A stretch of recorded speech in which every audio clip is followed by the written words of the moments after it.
इस वीडियो में मैं आपसे बात करूंगा आरपीएससी सेकंड ग्रेड एग्जाम 2023 के लिए आरपीएससी द्वारा पूछे गए साइकोलॉजी के 300 प्लस प्रश्नों के संग्रह, जिसमें आपको टोटल 5 पेपर सेट करवाए जाएंगे। आज चर्चा कर रहा हूं पेपर सेट नंबर 4 की, जिसमें आपके सेकंड ग्रेड में पूछे गए साइकोलॉजी के क्वेश्चन की चर्चा करूंगा। कौन से एग्जाम में, तो एक तो आपकी चर्चा करूंगा second grade exam group A, जो कि आपके 28 अक्टूबर 2018 को आयोजित हुआ था, उसमें पूछे गए साइकोलॉजी के क्वेश्चन।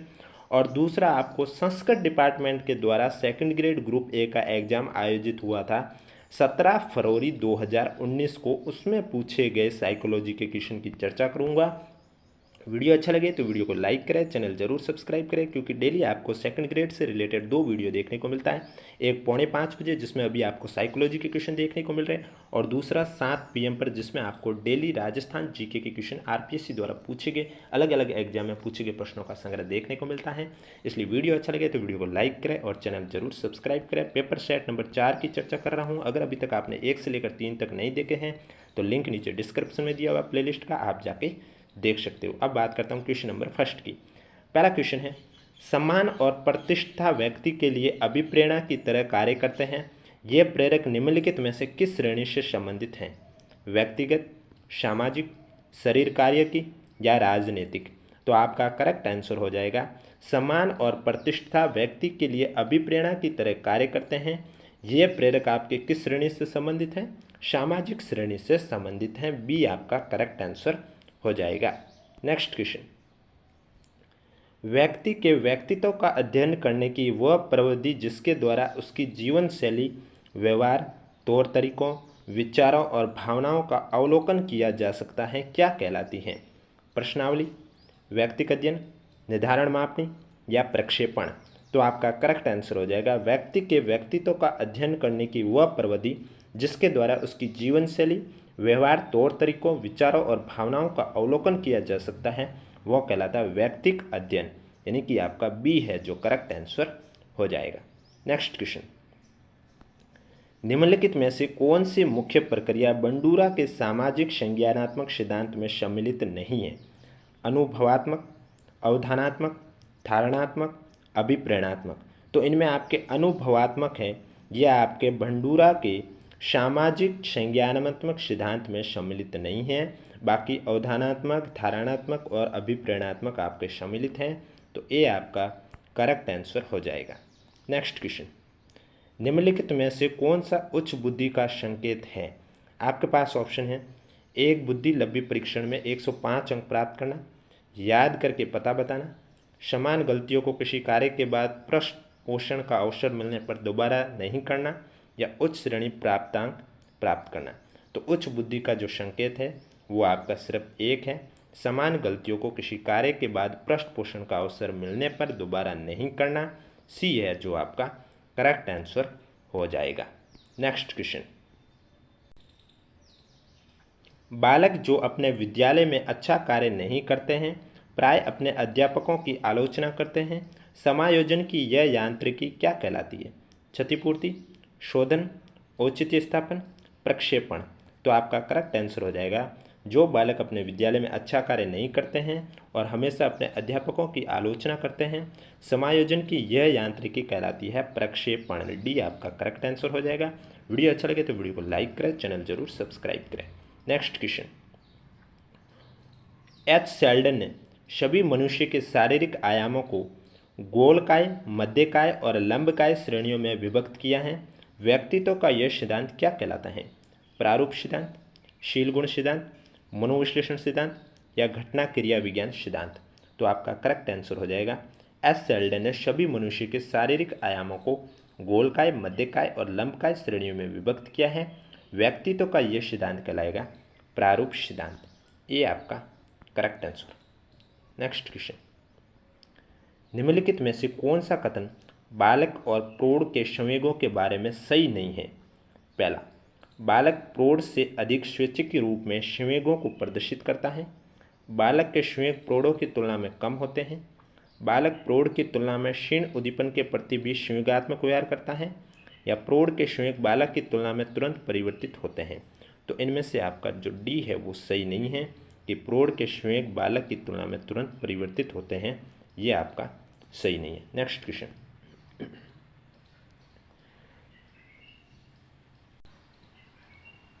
टॉरेंस के सृजनात्मक मापन के परीक्षणों में निम्नलिखित में से कौन सा कार्य संबंधित नहीं है?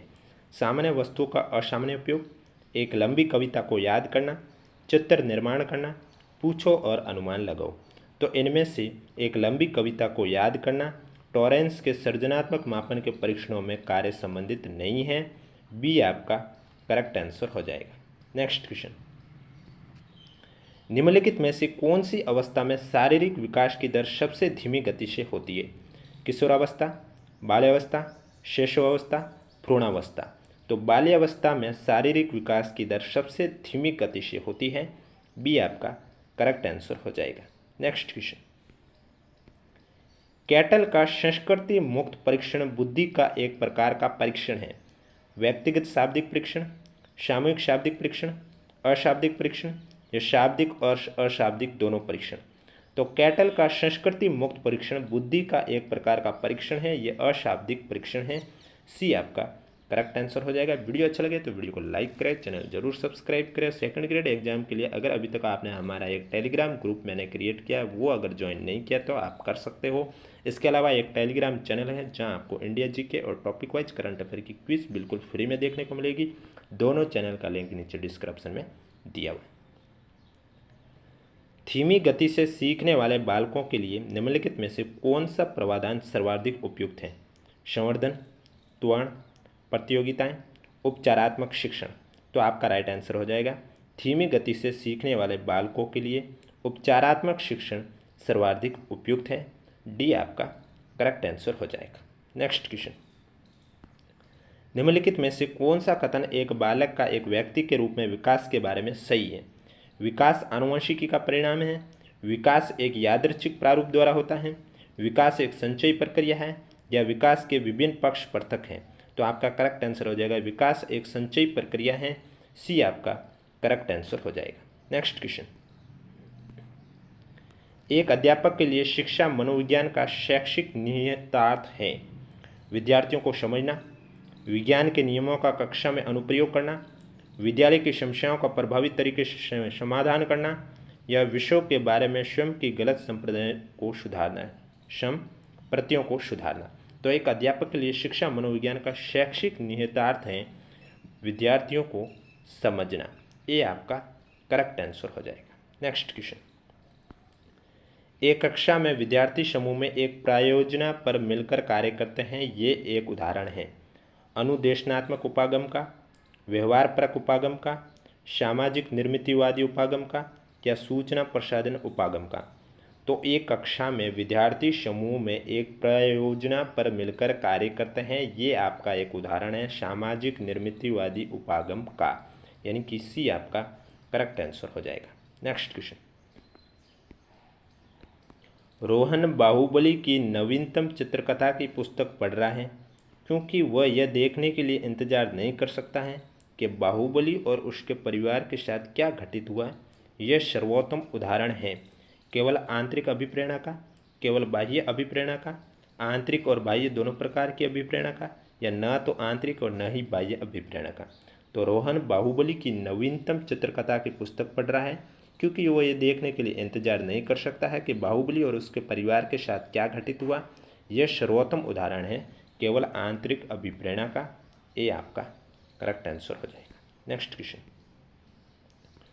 बुद्धि के त्रितंत्रीय सिद्धांत के अनुसार बुद्धि विश्लेषण सृजनशील और व्यवहारिक रूप के अंतर्गत आती है। बुद्धि के इस सिद्धांत का विकास किया किसने है? हॉवर्ड गार्डनर ने, रॉबर्ट जे स्टर्नबर्ग ने, एल थ्रस्टन ने या एल थॉर्नडाइक ने। तो आपका करेक्ट आंसर हो जाएगा कि बुद्धि के त्रितंत्रीय सिद्धांत के अनुसार बुद्धि विश्लेषण सृजनशील और व्यवहारिक रूप के अंतर्गत आती है। बुद्धि के इस सिद्धांत का विकास किसने किया है? रॉबर्ट जे स्टर्नबर्ग ने। बी आपका करेक्ट आंसर हो जाएगा। नेक्स्ट क्वेश्चन, निम्नलिखित में से कौन सा कथन शिक्षा मनोविज्ञान की प्रकृति से संबंधित नहीं है? यह एक व्यवहारपरक विज्ञान है, एक सामाजिक विज्ञान है, धनात्मक विज्ञान है या मानकीय विज्ञान है। तो आपका करेक्ट आंसर हो जाएगा यह एक मानकीय विज्ञान है। यह कथन शिक्षा मनोविज्ञान की प्रकृति से संबंधित नहीं है, बाकी धनात्मक, सामाजिक और व्यवहार परक संबंधित है। तो डी आपका करेक्ट आंसर हो जाएगा। नेक्स्ट क्वेश्चन, एक साइड कॉलम है, दूसरी साइड कॉलम है, एक साइड मनोविज्ञान के स्कूल है, दूसरी साइड मनोवैज्ञानिकों के नाम है। आपको सही सुमेलित करना है। सबसे पहले दिया मनोविश्लेषण, तो इनका हो जाएगा आपका सिगमंड फ्रॉयड। फिर दिया हुआ है व्यवहारवाद, CL हल। गेस्टॉल्ट का हो जाएगा मैक्स वर्दिमर, और निर्मितावाद के हो जाएगा विगोटस्की। तो आपका जो करेक्ट आंसर क्या हो जाएगा, पहले का C, दूसरे का A, तीसरे का D, चौथे का B, C आपका करेक्ट आंसर हो जाएगा क्वेश्चन नंबर 98 का। नेक्स्ट क्वेश्चन, विगत अधिगम द्वारा वर्तमान अधिगम का धनात्मक सरलीकरण, उदाहरण के तौर पर योग द्वारा गुणा में सहायता करना, इस प्रकार का अधिगम स्थानांतरण कहलाता है। अनुबंधात्मक स्थानांतरण, अनुक्रमिक स्थानांतरण, द्विपार्श्विक स्थानांतरण या ऊर्ध्वाधर स्थानांतरण। तो आपका करेक्ट आंसर हो जाएगा विगत अधिगम द्वारा वर्तमान अधिगम का धनात्मक सरलीकरण, उदाहरण के तौर पर योग द्वारा गुणा में सहायता करना, इस प्रकार का अधिगम स्थानांतरण कहलाता है आपका अनुक्रमिक स्थानांतरण। बी आपका करेक्ट आंसर हो जाएगा। बालकों के आत्म प्रति विकास के लिए निम्नलिखित में से कौन सा तरीका उपयुक्त नहीं है, आपको बताना है। आपके पास ऑप्शन है समस्याओं से बचने के लिए सलाह देना, बालकों को निर्णय लेने की स्वतंत्रता देना, व्यवहार के लिए स्पष्ट समदर्शिक पथ स्थापित करना, या बिना शर्त के स्वीकार्यता और प्रेम को संप्रेषित करना। तो इसका जो आपका करेक्ट आंसर हो जाएगा, बालकों के आत्म प्रति विकास के लिए इनमें से एक तरीका उपयुक्त नहीं है, वो पहला कि समस्याओं से बचने के लिए सलाह देना। ए आपका हो जाएगा उपयुक्त तरीका नहीं है, राइट आंसर ए हो जाएगा। तो अभी तक जो मैंने क्वेश्चन कराए थे वो आपके आरपीएससी सेकंड ग्रेड ग्रुप पे 28 अक्टूबर 2018 को पूछे गए क्वेश्चन थे। अब जो साइकोलॉजी के क्वेश्चन करवाने जा रहा हूँ, ये आपके संस्कृत डिपार्टमेंट द्वारा सेकंड ग्रेड का एग्जाम हुआ था 17 फरवरी 2019 को, उसमें पूछे गए साइकोलॉजी के क्वेश्चन की चर्चा करने जा रहा हूँ। वीडियो अच्छा लगे तो वीडियो को लाइक करें, चैनल जरूर सब्सक्राइब करें, क्योंकि डेली 4:45 बजे आपको आरपीएससी द्वारा पूछे गए साइकोलॉजी के क्वेश्चन देखने को मिलेंगे, और 7 PM पर आरपीएससी द्वारा पूछे गए राजस्थान जीके के क्वेश्चन देखने को मिलेंगे। और अगर अभी तक आपने प्लेलिस्ट नहीं देखी है तो लिंक नीचे डिस्क्रिप्शन में दिया हुआ, आप जाके देख सकते हो, जहाँ आपको साइकोलॉजी के 3 पेपर सेट करवा चुका हूँ और राजस्थान जीके के 20 पेपर सेट करवा चुका हूँ। नेक्स्ट क्वेश्चन है, निम्नलिखित में से कौन से मनोवैज्ञानिक प्रकार्यवाद से संबंधित नहीं है, पर कार्यवाद से संबंधित नहीं है। आपके पास ऑप्शन है William James, John Dewey, James R Angell, E B Titchener. तो इनमें से आपके ईबी टिचेनर हैं मनोवैज्ञानिक, ये आपके प्रकार्यवाद से संबंधित नहीं है, बाकी विलियम्स जेम्स, जॉन डीवी और जेम्स आर एंजिल संबंधित है। तो आपका डी है जो कि करेक्ट आंसर हो जाएगा। नेक्स्ट क्वेश्चन, विकास की कौन सी अवस्था में नार्सिसिज्म का गुण अत्यंत प्रबल होता है? शिशुअवस्था, बाल्यावस्था, आरंभिक वयस्कावस्था, उत्तर किशोरावस्था। तो इसमें से आपके शिशुअवस्था है, इस अवस्था में नार्सिसिज्म का गुण अत्यंत प्रबल होता है, यानी कि शव प्रेम की भावना। ये आपका करेक्ट आंसर हो जाएगा। नेक्स्ट क्वेश्चन, किशोरावस्था को तनाव और तूफान की अवस्था किसने कहा है? रॉस, वैलेंटाइन, स्टैनले हॉल, बिग्गी तथा हंट ने। तो किशोरावस्था को तनाव और तूफान की जो अवस्था है वो कहा है स्टैनले हॉल ने कहा है। सी आपका करेक्ट आंसर हो जाएगा। नेक्स्ट क्वेश्चन, किशोरावस्था के अंत तक मांसपेशियों का भार शरीर के कुल भार का कितने प्रतिशत हो जाता है? 33, 45, 40 या 21। तो किशोरावस्था के अंत तक मांसपेशियों का भार शरीर के कुल भार का कितने प्रतिशत हो जाता है? 45% हो जाता है। बी आपका करेक्ट आंसर हो जाएगा। नेक्स्ट क्वेश्चन, निम्नलिखित में से कौन सी जीन पियाजे द्वारा प्रदत्त मूर्त संक्रियात्मक अवस्था की विशेषता नहीं है? विचारों की विलोमीयता, संरक्षण, क्रमबद्धता व पूर्ण अंश प्रत्ययों का उपयोग, या संकेतात्मक कार्यों का प्रादुर्भाव।